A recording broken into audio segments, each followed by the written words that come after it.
So I just wanted to do a quick intro on this video. I had a great discussion with Jack from Sci-Fi Finds on this book, To Open the Sky by Robert Silverberg. But I just wanted to mention there was a little bit of connection issues in the beginning. Must be the solar flares we're having or something like that.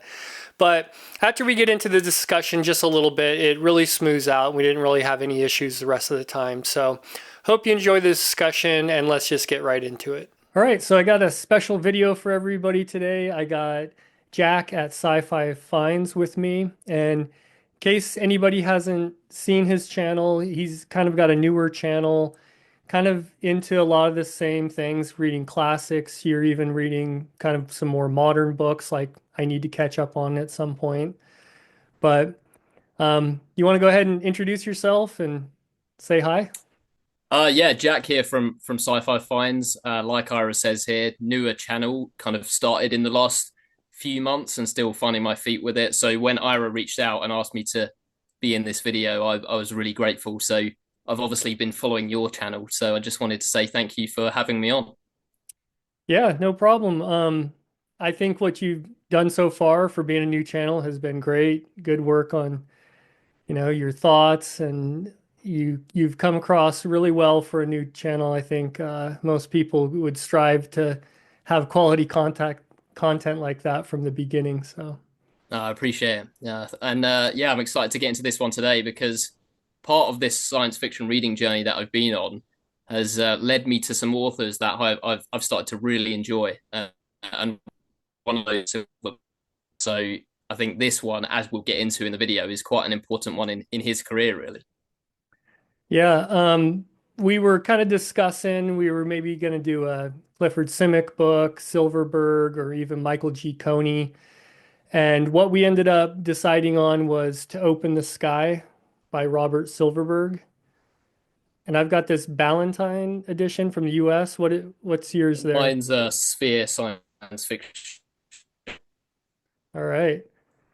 And this book was copyright 1967, but later in the video we'll get into kind of the publication history because this is actually written, I think, starting around 1964 or something like that. Mm, But mm. But yeah, I guess we'll just go ahead and kind of get into maybe just first off what your overall impressions of this book were. Yeah, so I think when we spoke a few days ago, I had already finished the book and you were about halfway through it, and you were saying that you were really enjoying it. And I would say at that same point for me, around the halfway mark, I was really the further the story went, I started to get mixed feelings creeping in, and really that carried through all the way to the ending, where I don't feel like the conclusion had the punch that I wanted it to. So there were elements of it that I really liked, and we'll get into those when we talk about the plot, I suppose. But overall, I've got to say that my feelings on this were mixed, which is a shame because I've already talked about how much I've loved Robert Silverberg's books. I've them. This is the fifth, and this is my least favorite one so far. So, how do you feel about it? Did that enjoyment carry through to the end, or did you start to fall off like I did? Yeah, I really liked a lot of the ideas, the setup, introducing these characters. The conclusion definitely left me wanting a little bit more. I'm okay leaving some things open, but this one just, we won't spoil anything, but the ending was a little bit of Yeah, a letdown. And then there's a lot of stories that were written during this time period that had to do with, ESP or psionics or whatever the case may be. And this one has got a lot of those elements in there. And, it was popular at the time, but I think people thought this was really going to be some possibility in the evolution of humanity that we'd be able to read minds and move things with our minds and stuff like that. But some of those stories just, and especially in this case, a lot of it really wasn't so much explained of how this came about. So that element of it was kind of not my favorite element in science fiction. yeah, and you mentioned the kind of telepathy and the telekinesis that's in there. that's really just scratching the surface of the ideas that are in this book. It is absolutely crammed full of ideas and concepts, and it's not a particularly long book, is it? Mine here is 200 pages or so, Yeah. and it is just full of new ideas and characters and concepts. And I do think it buckles under the weight of those a little bit. Some of them work, some of them don't, and I suppose we'll get into that a bit more in terms of the overall plot. But I do think it's trying to do a little bit too much and not really. Yeah. Yeah. I think I think we're both kind of in agreement overall then. Yeah, Yeah, yeah. so this book was written in kind of like five unique sections. They kind of time jump in each one. You get some new characters introduced in all the first four, and then I think the fifth one just kind of brings the conclusion together in its own way. Um, and just to point out, Silverberg, this isn't necessarily a stitch-up novel. From what I can tell, he wrote this with the purpose of it being a novel. It was just written in these different parts. But I guess Mm-hmm. we can start off maybe just talking about like the first part of this book, section one, I guess you want to call it, or Yeah, so the story here really revolves around a cult, and they're referred to as the Vorsters. And this cult are trying to achieve immortality in humanity. And they've also got a secondary goal, which involves this kind of selective breeding, where these telepaths, these espers, they're referred to, who they're trying to get this telekinetic ability in order to move humanity into the distant stars. So propelling these spaceships not through technology, but through this mental energy. yeah. And I guess it takes place in 2077, the first chapter. Humanity, like, there's, I think, 11 billion people on the planet. Kind of, everything, the resources are getting stretched. It's one of these, novels. And this cult has really taken hold because, like you said, they're offering immortality in a way through science, where if you pay your tithing to this church, then you might get certain operations to replace your spleen or whatever the case may Sure. be to help kind of prolong your life. And I thought that was a really interesting concept. I love when science fiction and religion kind of get mixed together. And starting off with this book, I mean, it really gave me the sense of wonder, this world that he was building and this cult and the mystery surrounding them and everything like that. Yeah, and Robert Silverberg tends to do this, doesn't he, around this spirituality and religion and the interface with science. And that's one of the things I really liked early on is the symbology and the visuals that accompany this cult. They sort of have these churches where they're worshipping these nuclear reactors, Yeah. and these reactors are kind of bathing the churches in this blue glowing light. So you do get this sense of otherworldliness, of that spirituality coming through that symbolism, I think. Yeah, and the world is kind of interesting. The first part is pretty comical. We have a main character that's kind of he's going to take this delegate from Mars around and kind of show him. And this Martian guy, he wants to experience everything. So he goes into the church and he kind of creates some trouble there. Then they go across the street into like this drug pub or drug bar where they do these hallucinogenics. And then he disappears, he takes off. And our main character kind of loses track of him for a while. And then also in this civilization, there's this idea of what were they called? It's like the nothing chambers, or is that what? Yeah, so the main character at the start, he is essentially going into these nothing chambers, which are basically sensory deprivation tanks, right? He's floating in this liquid chamber with no sound or sight, and he's kind of regressing into himself. He's not really living a fulfilling life, and he wants to kind of be insular and shut himself off. And you mentioned this Martian visitor that he gets, and that's something we didn't actually mention. Is that because uh, Earth is so populated humanity have spread to both Mars, but also to Venus as well, right? Yeah.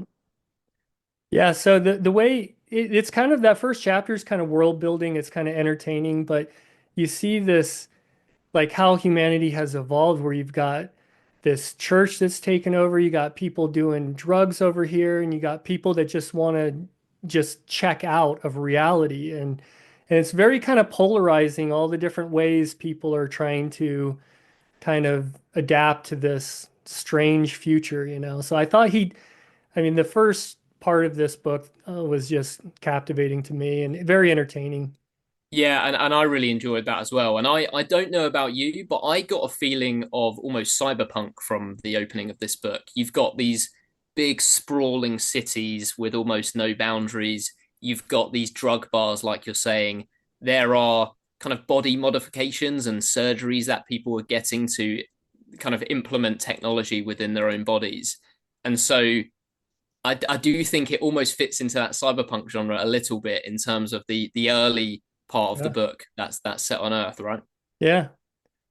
Yeah, definitely. That was very, very good start to the book. So, anything else you want to talk about there? We'll probably just talk about kind of the first few sections of the book and then probably have to leave it off so as not to spoil anything. But Yeah, yeah. So I think, like you said, there's almost this sort of narrative leapfrogging that goes on where one character will meet another character, and then that other character will become the main character for the next section of the book. yeah, So you only really get these brief moments with the characters, which is one of the problems I had with it, I would say. I couldn't find anyone to really latch onto and to invest in terms of the story. Some of those characters will kind of pop up a bit later on, even though they're not necessarily the perspective that you're following. But that sort of leapfrogging effect did make the book feel quite episodic and more like a fix-up novel, like you were talking about. yeah, yeah, it did. Yeah, yeah. Even though he wrote this as a novel, those time jumps and the character introductions did make it feel sort of like a fix-up, but like I don't know that you would want to read, you know, the second part of this book without reading the first part or anything, Yeah. which in the old days it was true like almost standalone short fiction that were kind of stitched together in ways. But yeah, the second part of this, I think we jump like 20 years or 18 years or something. And I think this is where we start to find out about another subcult, right? It was either the second or the third part. And they were started by this guy, David Lazarus. Hmm. And they want to kind of take a lot of the essence of these Vorsters and but almost bring the myth and the religion kind of back and not necessarily just be about the science. Yeah. Yeah. So they're referred to as the heretics, right? They're this kind of splitter group from the cult that's become quite powerful in their own right. And one of the reasons that they have become established is that they feel the Vorsters have almost become a little bit too caught up in the monetary side of things, in the political side of things, and they've lost sight of that original vision. And so these heretics are very much focused on that original vision of achieving that immortality and to open the stars, as the title suggests. Hmm. Yeah, and we get the second part too. We get a new character. His name's Chris. I think they also call this splinter group like the Harmonists, Sure. and he kind of goes on a spy mission to infiltrate part of the Vosters cult or religion and gain some information. And that was pretty intriguing, the whole thing that goes on there. Because the Vosters are in Santa Fe. They have some of their most like, you know, prized research and they have they're kind of breeding these espers, they call them, these people with these certain mental abilities, and they range from all sorts of things from mind control or mind reading, and hopefully, like you said, the goal is to, you know, physically open up the sky and propel Mm, spaceships through telekinesis or however, they can muster this. And so you've yeah. got that whole section with Santa Fe and the research that's going on there and with the religion that I thought was very intriguing too, and this kind of spy. Yeah, and actually that's another part of the book I really liked is that infiltration that the harmonist has to do within the Vorsters, because how do you infiltrate a cult full of people that can read your mind? Yep. And there's an interesting plot element that kind of explains how that can be done. And I thought that was a really positive element of the second part of the book. So that's kind of where we get towards the middle, where both of us are clearly still enjoying the story, right? Yeah. Yeah, so all the way up through that part was fascinating, and then we start to realize, might have even been in like the third section, that these harmonists have kind of taken hold on Venus, where the Vosters have never been able to do it. They're people that go there get murdered or you know t scared off the planet for one reason or another. But for some reason, this subsect had taken hold there, and there's some interesting things going on there. Humans had terraformed Mars, but on Venus, they basically altered humans to live on Venus. And they do all these body modifications, give them gills, and they end up being these like 8 foot tall blue humanoids, and they're there to be able to live on the surface of the planet since they didn't have the ability to terraform Venus. Yeah, and there's also, because Venus is such a different environment from Mars and Earth, there are some native life forms, let's say, without getting into spoilers, which the characters do contend with, which was another element that has some creativity in it in terms of how those creatures are portrayed.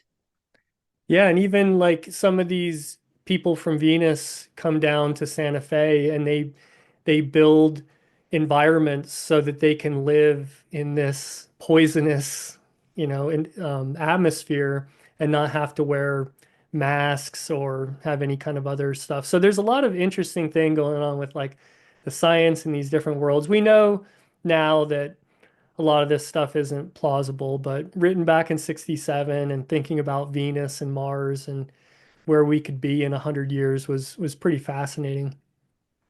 Yeah, definitely. And I think the way that some of it intersects works really well.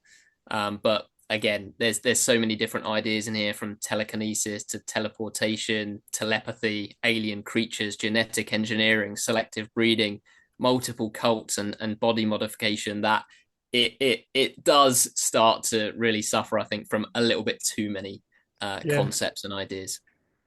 Yeah. So I don't know if we want to talk too much. I guess this David Lazarus, he kind of becomes, without spoiling too much, he was the founder of the Harmonists, and there's as we get into like the fourth section of this book and the fifth, his lore or him, he becomes kind of another central character, and it's a very interesting take what goes on through the rest of the novel with him, I believe.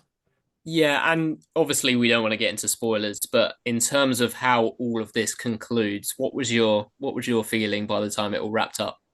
So I liked how the ideas all the way up to the end were worked out, and I saw a few of them coming, I guess you would say a little bit. But there were some pretty cool plot twists and some things that came up. But so I liked that part of the ending, that some of that was explained, how everything led up to this moment where we're going to open up the sky. But then there's about like an abruptness to the ending, which kind of left me wanting a little bit more.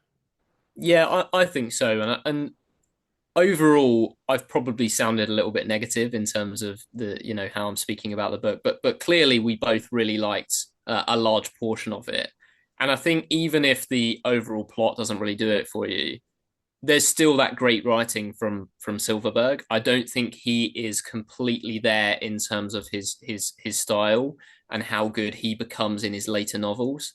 But I do think that the writing here is extremely readable. And I did kind of burn through this book, even through the points I wasn't enjoying it as much. I still found myself reading at quite a high pace. Yeah. Yeah, this was an enjoyable book, but like to me, yeah, overall, it's one that I would definitely recommend to people if you want to see where Silverberg was kind of transitioning, and that's we'll get into, I guess, a little bit. But like you said, the seeds of what the ideas he's going to come up with later, and his writing is just really good. So there's a lot to like in this book, and I've I've mentioned this many times in the past. When you get on and talk to someone about it, it usually will elevate your opinion of it. We've noticed that a lot since we've been doing some of these collaborations with other people. And usually in my life, there was very few people I could actually talk to about these books that I was Yeah. reading. I've had real life friends in the past, but they've been a little rare. But it does seem like hashing it out with other people kind of brings up, oh yeah, I did really like that, or you get a different perspective. So Yeah, definitely. I think even after this conversation, some of the things that have come to light in terms of some of those plot elements have cemented themselves in my mind a little bit more strongly. I still don't love it, and I still think it's the my least favorite out of the Robert Silverberg books that I've read. But there is enough to like here that especially if you're a Robert Silverberg fan, I think it's a worthwhile read. yeah, definitely. Yeah, so I did a lot of research after this because, Silverberg went through a couple of phases, and there was an introduction in a later edition. It wasn't in this copy here, but he talks a lot about the backstory and how Frederick Pohl really tried to get him back into writing. Silverberg had been kind of writing in the pulps and admits that he was writing more for money. And even though he was still publishing almost up to this point, I guess it was a lot of rewrites and things like that. And he had taken, I think, like a 4 year break almost from writing original stories. And even though there's some books like I think maybe Thorns that actually came out in book form before this, he was writing these little novelettes or whatever you want to call them before that. So this is right at the time where Silverberg says he was actually writing for his passion instead of for a paycheck. And Frederick Pohl was very instrumental in getting him kind of published in Ballantine, which was a big inspiring thing for a lot of authors at that time. And this could be part of what it, sparked this like 10-year stretch of Silverberg writing some amazing novels. I've only read, a couple in that stretch, but I eventually want to read all of them through that like real real prolific time because then he took another break where he didn't really write science fiction for a really long time. Yeah, and it's funny that you mentioned Frederick Pohl there, and there is a dedication to him at the start of this book. It seemed like from my research that Pohl being in this editing position basically said to Silverberg, write whatever you want. You know, you've got creative freedom to come up with these stories and these concepts. And I think you can really feel it in this because, like I say, there's so much in here. It feels Mhm. like Robert Silverberg was kind of let off the chain a little bit and he let his mind run wild and he came up with a really unique story and concepts here. So I think without Frederick Pohl here, it seems like we might not have got some of those greater novels a bit later on in Silverberg's career. And I know that we initially spoke a lot about Gateway when we first kind of discovered each other's channels. It's a book that we both really like. So that kind of ties this whole thing together, I think, quite nicely.